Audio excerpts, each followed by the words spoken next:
हम गुंजन चौधरी मैथिली गुंजन चैनल पर समस्त मिथिलावासी के प्रणाम करै छी।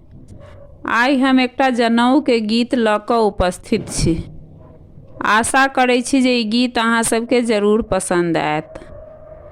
पीपरक पात झलमलि पीतर लोग आएल हे। पीपरक पात झलमलि पीतर लोग आएल हे। पूछू गए कोने बाबा के नारी जनौआ देखे आए तहे। पूछू गए कोने बाबा के नारी जनौआ देखे आए तहे। हरियर बांसबा कटाओल मारबा छबाओल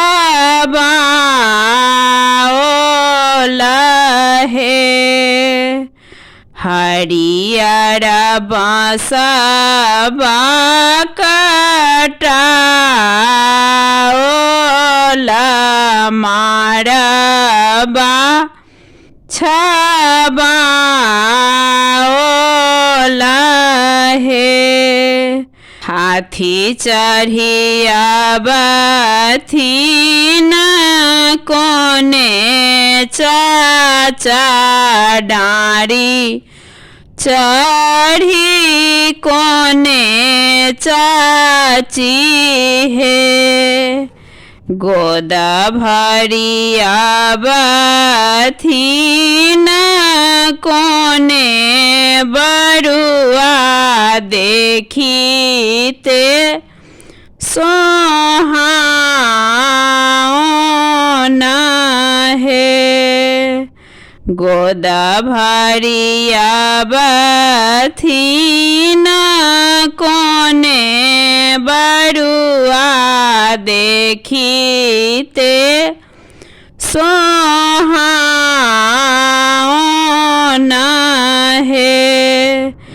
देखीते में नयन जुड़ाएल आशिक दए जाए बहे। देखीते में नयन जुड़ाएब आशिक दए जाए बहे।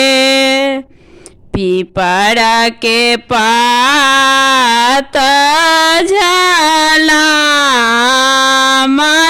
पीतर लोग